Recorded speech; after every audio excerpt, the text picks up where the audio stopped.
Protozoans आपको मैंने पढ़ाई, और प्रोटोजोन्स के नाम सिंपल प्रोटोजोन्स कौन से? अमीबा, पैरामीशियम, यूग्लिना, और अगर एंडोपैरासिटिज्म शो करने वाले कहेंगे तो ट्राइपेनोसोमा, और सबसे इंपॉर्टेंट है क्या? प्लाज्मोडियम, है ना, जिससे कौन सा रोग होता है? मलेरिया। अच्छा, कोई बता सकता है कि सबसे पहली बार हमको ये किसने बताया कि मलेरिया डिजीज का वेक्टर जो है वो एक मॉस्किटो होती है?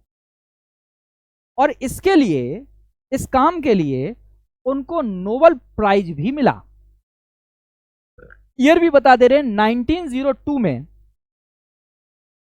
1902 में उनको नोबेल प्राइज दिया गया सिर्फ ये बताने के लिए कि जो मलेरिया डिजीज है उसका वेक्टर जो है वो मॉस्किटो है।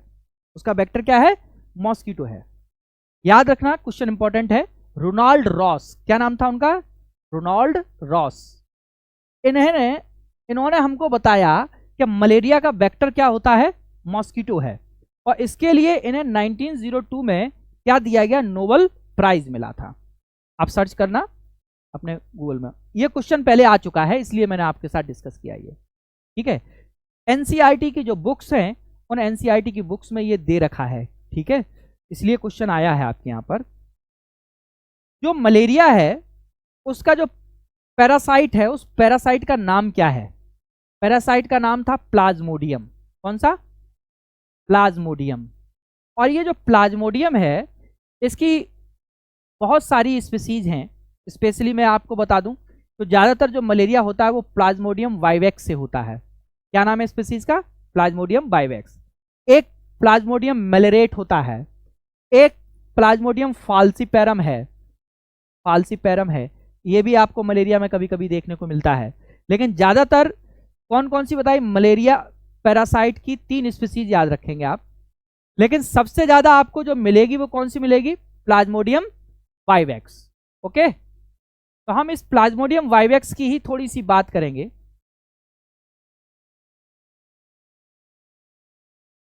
प्लाज्मोडियम वाइवेक्स किस फाइलम से बिलोंग करता है? तो इसका फाइलम क्या बोलेंगे हम, बताओ? प्रोटोजोआ। प्रोटोजोआ है, और प्रोटोजोआ जो है इसके साथ साथ ये क्या है? एंडो पैरासाइट है, एंडो पैरासाइट है। एंडो पैरासाइट का मतलब समझिएगा अंतः परजीवी, यानी कि बॉडी के अंदर। तीसरी बात इसके बारे में हमको क्या जाननी है? पहली चीज क्या? फाइलम क्या है? प्रोटोजोआ, है ना। दूसरी बात हमने क्या बताई कि क्या है? एंडो पैरासाइट है। अब एंडो पैरासाइट है तो किसके शरीर में रहेगा? भाई एनिमल तो बहुत सारे, तो किसकी बॉडी में ये रहेगा? तो ये 2 की बॉडी में रहता है, एक तो मॉस्किटो, एक कौन? मॉस्किटो, और दूसरा ह्यूमन। दूसरा क्या? ह्यूमन। मॉस्किटो एंड ह्यूमन, मच्छर और मनुष्य, 2 के शरीर में पाया जाता है। आगे बात समझो। एंडोपैरासाइट है, और एंडोपैरासाइट फॉर्म जो है इसकी वो 2 के शरीर में पाई जाती है। किस किस के में? Mosquito and human. क्योंकि इसके 2 होस्ट हैं, इसके 2 होस्ट हैं, इसलिए ये कहा जाता है di host, di host animal या बाई होस्ट एनिमल। डाई और बाई का मतलब क्या होता है? 2। इसके 2 होस्ट हैं, एक होस्ट मच्छर है और दूसरा होस्ट क्या है? ह्यूमन है। अब यहां से क्वेश्चन देखो क्या पूछा गया, ने कहा एग्जाम में कि इसका प्राइमरी होस्ट कौन सा होता है, ठीक है। अब आपको थोड़ा सा मैं बता दूं कि आगे और भी पैरासाइट मिलेंगे, वो अपनी लाइफ साइकिल 2 या 2 से अधिक एनिमल्स में करेंगे जाकर। तो अगर ये पैरासाइट बाई होस्ट है तो इसमें एक होस्ट, एक पोषक जो है इसका वो प्राथमिक पोषक कहलाएगा और दूसरा द्वितीयक पोषक। अब कौन सा प्राथमिक पोषक होगा, यानी कि कौन सा प्राइमरी होस्ट होगा? प्राइमरी होस्ट उस एनिमल को कहेंगे जिसमें वो अपनी सेक्सुअल लाइफ साइकिल यानी सेक्सुअल रिप्रोडक्शन करेगा, जिसके अंदर रहकर वो क्या करेगा? सेक्सुअल रिप्रोडक्शन कर सकता है, लैंगिक जनन करेगा। 2 तरीके से रिप्रोडक्शन, एक सेक्सुअल और एसेक्सुअल। एसेक्सुअल का मतलब अलैंगिक और सेक्सुअल का मतलब लैंगिक। जैसे मैंने कहा था स्पोर्स जो बनते थे तो वो कैसा था आपका? Asexual reproduction. और गैमीट्स अगर बनेंगे, मेल और फीमेल गैमीट्स बनेंगे, ठीक है, तो वो कैसा होगा? Sexual reproduction. तो अगर प्लाज्मोडियम जिस होस्ट में अपनी सेक्सुअल साइकिल कंप्लीट करेगा वो होस्ट उसका प्राइमरी होस्ट होगा, और वो कंप्लीट करता है वो किसमें, मॉस्किटो में। इसलिए मॉस्किटो को इसका प्राइमरी होस्ट कहते हैं। मॉस्किटो को इसका क्या कहते हैं हम, प्राइमरी होस्ट कहते हैं। किसका किसका प्राइमरी होस्ट है मॉस्किटो, प्लाज्मोडियम का है। प्लाज्मोडियम वाइवेक्स का जो प्राइमरी होस्ट है वो क्या है, मॉस्किटो। क्यों प्राइमरी होस्ट है, तो यहां पर दूसरी बात क्या लिखेंगे, क्योंकि ये अपनी सेक्सुअल साइकिल कंप्लीट करता है, या हम कहेंगे कि सेक्सुअली रिप्रोड्यूस होता है, अपनी संख्या में वृद्धि करता है। ठीक है, तो सेक्सुअल साइकिल इसकी इसमें कंप्लीट होती है, इसलिए इसको हम इसका प्राइमरी होस्ट बोलेंगे। ठीक है, तो ह्यूमन में कौन सी साइकिल कंप्लीट होगी उसकी, एसेक्सुअल साइकिल कंप्लीट होगी। अलैंगिक जनन करेगा वो किस में करेगा, मानव में करेगा, और लैंगिक जनन करेगा तो वो किस में करेगा, किसके शरीर में करेगा, मॉस्किटो के शरीर में करेगा। मेरी बात समझ में आ गई यहां तक। अब इसकी बात करते हैं हम कि ये ह्यूमन में कहां कहां पर अटैक करेगा और कैसे करेगा। प्लाज्मोडियम वाइवेक्स की अगर हम बात करें तो प्लाज्मोडियम वाइवेक्स जो है वो वेक्टर क्या है इसका वेक्टर क्या है, मॉस्किटो, फीमेल एनाफिलीज मॉस्किटो। कोई भी ह्यूमन है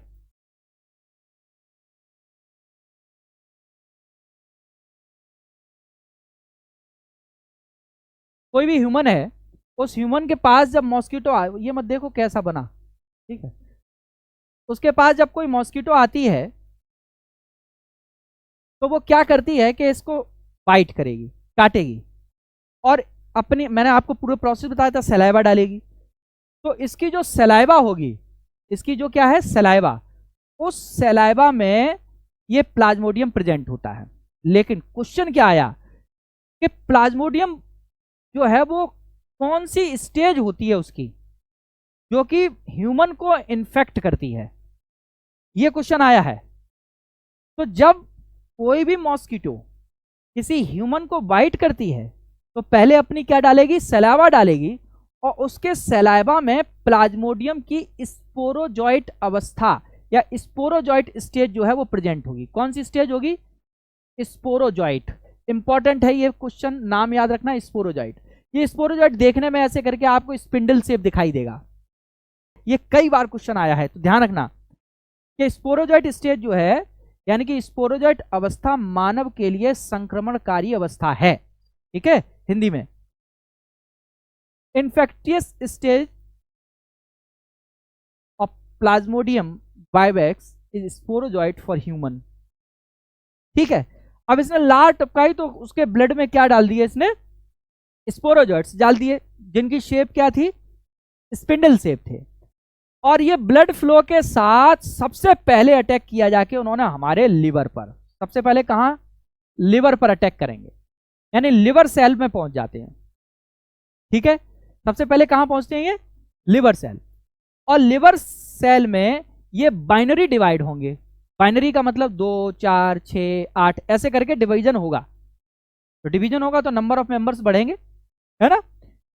तो जब ये लिवर सेल में पहुंचता है उसके बाद ये इसकी शेप जो हो जाती है लिवर में, मान लीजिए ये लिवर है, लिवर सेल है, ये लिवर सेल में ये क्या होता है, राउंड राउंड हो जाता है। ठीक है, स्काई जॉइंट स्टेज बोलते हैं, स्काई जॉइंट स्टेज बोलते हैं इसकी। तो अब आपसे पूछा जाए कि जब ये लिवर में पहुंचता है उस समय ये किस स्टेज में कन्वर्ट होता है सबसे पहले, तो हम कहेंगे sky joint stage, SCHYJOINT। Sky joint stage में यानी कि वो राउंड शेप हो जाता है। अभी कैसा था, स्पिंडल से, और कैसा बन गया, गोल। और फिर अपना डिवीजन करेगा, डिवीजन करके ये फाइनली जो है लिवर सेल को बार बार उसके ऊपर उसमें अटैक करेगा, कई लिवर सेल को, और उसमें अपनी नंबर्स को बढ़ाएगा। ठीक है, और जब खूब नंबर्स हो जाएंगी तो ये बार बार डिवीजन करके ये एक स्टेज में कन्वर्ट हो जाता है, मीरोजॉइट्स। कौन सी स्टेज बना लेता है ये, मीरोजॉइट्स। बीच की स्टेज नहीं बताएं, आपके काम के लिए नहीं है। आप सिर्फ पहला क्वेश्चन ये तैयार करेंगे कि स्पोरोजॉइट स्टेज जो होती है वो ह्यूमन के लिए इन्फेक्टियस स्टेज है, किसकी, प्लाज्मोडियम की। जो कि स्पोरोजॉइट स्टेज जो है वो प्रेजेंट किसमें होती है, मॉस्किटो की सलाइवा में। ठीक, पहला क्वेश्चन। दूसरा क्वेश्चन आप यहां करेंगे कि सबसे पहले वो अटैक किस पर करता है? लिवर सेल पर। स्पोरोजोइट कहां पहुंच जाता है ब्लड फ्लो के साथ? लिवर में। और लिवर सेल्स पर अटैक करता है, वहां पर अपनी नंबर्स यानी मल्टीप्लिकेशन करेगा, अपनी संख्या बढ़ाएगा, अपनी स्टेजेस लाएगा, और उसमें एक स्टेज आती है मीरोजॉइट्स। ठीक है, अब ये मीरोजॉइट्स क्या करेंगे कि ब्लड फ्लो के साथ ये ब्लड में छोड़ दिए जाएंगे, और ब्लड में प्रेजेंट है आरबीसी सेल्स। ब्लड में क्या प्रेजेंट है? आरबीसी। तो अब इनका काम ये है, जिनकी नंबर्स बहुत ज्यादा बढ़ चुकी है, अब इनको फूड चाहिए, तो ये कहां जाती हैं? आरबीसी पर अटैक करना शुरू कर देंगे। ठीक है, और आरबीसी के अंदर प्रवेश कर जाएंगे। तो जब आरबीसी के अंदर प्रवेश करती हैं तो आरबीसी को ये वहां पर भी क्या करती हैं कि अपनी नंबर्स को बढ़ाएंगी, और नंबर्स बढ़ाएंगे, जब ज्यादा नंबर हो जाएगी आरबीसी तो आरबीसी भी फट जाएगी। जैसे ही आरबीसी फटेगी, जैसे ही आरबीसी क्या होती है? फटती है, और जैसे ही आरबीसी फटेगी तो उस आरबीसी में जो हीमोग्लोबिन है वो हेमेटिन में कन्वर्ट हो जाता है। एक और केमिकल कंपाउंड बनता है हेमेटिन, और जैसे ही बॉडी में हेमेटिन बढ़ता हमको सिवरिंग होने लगती है, यानी कि हमको सर्दी लगेगी और हमारे बॉडी का टेम्परेचर जो है वो अचानक बढ़ जाएगा, तो हमको फीवर आएगा, और फीवर आएगा और उसके साथ हमको क्या लगेगी? ठंड लगेगी। तो मलेरिया में आपने देखा कि ठंड और फीवर होता है ना। और ये कब होगा? जब वो कहां किस पर अटैक करेगा? जाकर आरबीसी पर अटैक करेगा, और आरबीसी को खाने के बाद यानी आरबीसी के अंदर मटेरियल को लेने के बाद ये गोल बड़ा हो जाएगा और ये एक रिंग की तरह दिखाई देने लगता है। यहां से क्वेश्चन आया है, ये स्टेज कहलाती है signet ring stage. Signet ring stage कहां पर होती है प्लाज्मोडियम की? तो कहेंगे इनसाइड आरबीसी। ठीक है, आरबीसी में सिग्नेट रिंग स्टेज में कन्वर्ट हो जाता है, आकार बड़ा करता है और रिंग जैसा दिखने लगता है। तो जब भी हमको मलेरिया हो तो हमको तब चेक कराना चाहिए जिस समय हमको फीवर आ रहा है। अगर हमको फीवर नहीं आ रहा है, जैसे इसमें ऑल्टरनेट फीवर होता है, आप जानते हैं एक दिन आएगा 24 आवर, फिर नहीं आएगा, फिर आएगा, या 42 आवर्स बाद या 72 आवर्स के इंटरवल में आएगा। तो जब आपको फीवर हो तब हम एमपी टेस्ट कराएं, मलेरिया टेस्ट कराएं, तो हमको ये पैरासाइट हमारे ब्लड में दिखेगा। लेकिन अगर हमको फीवर नहीं आ रहा है और उस समय अगर हम चेक कराएंगे तो हमको ये एमपी पैरासाइट जो है वो दिखाई नहीं देगा। अब आरबीसी पर उसने अटैक किया, उसके बाद यहाँ भी उसने अपना मल्टीप्लिकेशन शुरू कर दिया, अपनी संख्या बढ़ाई, और संख्या बढ़ाने के बाद क्या हुआ कि जब इन सेल से निकल आया ब्लड फ्लो में आ गया। अब दूसरा मच्छर आया, उसने हमको फिर से काटा, और ब्लड सक के साथ उसने वो अपने अंदर ले लिया। अपने अंदर ले लिया कि नहीं? तो वो जो स्टेज मच्छर को इन्फेक्ट करेगी, भाई हमको मच्छर ने जब काटा तब कौन सी चीज डाल दी उसने? स्पोरोजाइट। और जब वो मच्छर में गया उस समय क्या था? वो सिग्नेट रिंग स्टेज में था। इसको भी मीरोजॉइट्स बोलते हैं, इसको भी क्या कहते हैं? मीरोजॉइट्स। और ये मीरोजॉइट्स जो हैं वो गैमीट्स फॉर्म में होते हैं, माइक्रोमीरोजॉइट्स और मैक्रोमीरोजॉइट्स, यानी एक छोटा एक बड़ा, तो एक मेल और एक फीमेल। और ये एंटर कर जाएगा किसके अंदर? एंटर कर जाएगा ये मॉस्किटो के अंदर। किसके अंदर? मॉस्किटो। और मॉस्किटो में एक सैलाइवरी ग्लैंड्स होती हैं और पीछे गट होती है।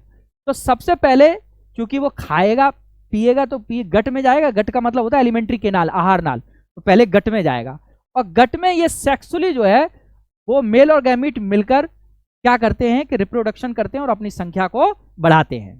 ठीक है, और जब संख्या ज्यादा हो जाती है तो ये गट लेवल से निकलकर सलाइवरी ग्लैंड्स में आ जाते हैं, और सलाइवरी ग्लैंड्स में आ गए उस समय ये जिस स्टेज में होते हैं वो स्टेज कहलाती है इनकी स्पोरोजॉइट स्टेज। अब वही मच्छर उड़ के गया और फिर से किसी को काटा तो उसने क्या डाल दिया उसमें? स्पोरोजॉइट। तो क्वेश्चन आपको क्या क्या यहाँ तैयार करने हैं। पहला कि प्लाज्मोडियम की कौन सी स्टेज जो है वो ह्यूमन के लिए इन्फेक्टियस स्टेज है? Option A sporozoite, option B merozoites, option C signet ring stage, option D cryptozoites. तो बताइए कौन सा आंसर सही होगा? तो कौन सा हो जाएगा?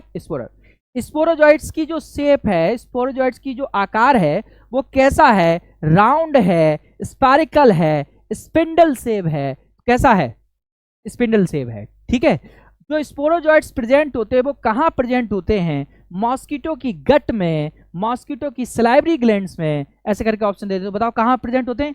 सलाइवरी ग्लैंड्स में हो गए। बात समझे? जो प्लाज्मोडियम है उसकी स्पोरोजॉइट स्टेज सबसे पहले किसके ऊपर अटैक करेगी, किस ऑर्गन के ऊपर? तो हम कहेंगे लिवर सेल्स के ऊपर। जब तक वो लिवर सेल में मल्टीप्लाई हो रहा तब तक वो हमको दिखाई नहीं देगा, लेकिन जैसे ही वो अटैक करेगा किसके ऊपर? आरबीसी के ऊपर अटैक करेगा। वैसे ही आरबीसी जब उसके ऊपर अटैक करेगा तो हीमोग्लोबिन एक पिगमेंट एक नए प्रोडक्ट में कन्वर्ट होगा, हेमेटिन, और जैसे ही बॉडी में हेमेटिन बनता है वैसे हमको सिवरिंग होती है और हमको फीवर आता है। ठीक है, तो एमपी पैरासाइट करते हैं, तो उसके लिए एमपी टेस्ट कराया जाता है। आप डॉक्टर के पास जाएंगे, अगर टाइफाइड होता तो बिडाल टेस्ट होता है। ठीक है, टाइफाइड होगा तो कौन सा? बिडाल टेस्ट कराते हैं, और अगर मलेरिया है तो एमपी टेस्ट, ये दोनों करा लेते। फीवर किस कारण है ये डॉक्टर पता कर लेता है, और इस स्टेज में ही उसको ये भी पता चल जाएगा कि ये बाइवेक्स है या फाल्सिपेरम है। ठीक है,